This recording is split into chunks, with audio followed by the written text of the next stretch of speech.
आज आपण बघतोय की जागतिक योग दिनानिमित्त आज युवा प्रेरणा सामाजिक संस्था आणि डॉक्टर जी.डी. पोल फाउंडेशन यांचं एरला आयुर्वेदिक मेडिकल कॉलेज यांच्या संयुक्त विद्यमानाने आज इथे जलवायू विहारमध्ये योगा दिवस साजरा करण्यात आला।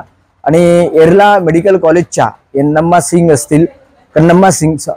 सिंग मॅडम असतील आणि त्यांचे सर्व सहकारी, त्यांची सगळी टीम इथे उपस्थित राहिली आणि जलवायू विहारमधील आमच्या सर्व रहिवाशांना त्यांनी योगासने असतील, त्याबद्दल प्राणायाम असेल यांचं महत्त्व पटवून दिलं। आणि योगा हे फक्त शरीर स्वास्थ्य तर ठेवताच, पण ते मन स्वास्थ्यासाठी कसं त्याचा उपयोग होतो किंवा त्याच्यातनं मग दया असेल, करुणा असेल, प्रेमभाव कसा जागृत होतो याचं देखील महत्त्व इथं ज्या कन्नम्मा सिंग आहेत यांनी खूप चांगल्या रीतीने इथे पटवून दिलेलं आहे।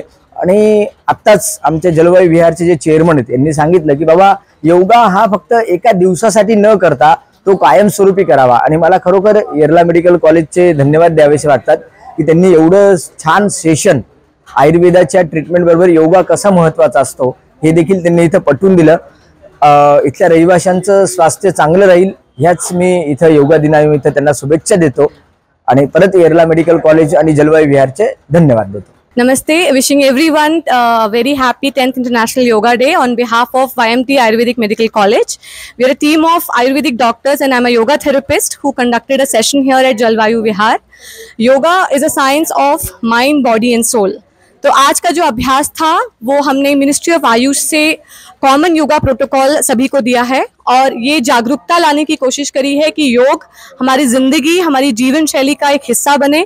सिर्फ ना ही एक दिन 21 जून को, पर हम रोज लगातार योग को अपनी जिंदगी में लेकर आएं और उसके साथ एक अच्छी जीवन शैली का अपनी जिंदगी में महत्व देखें।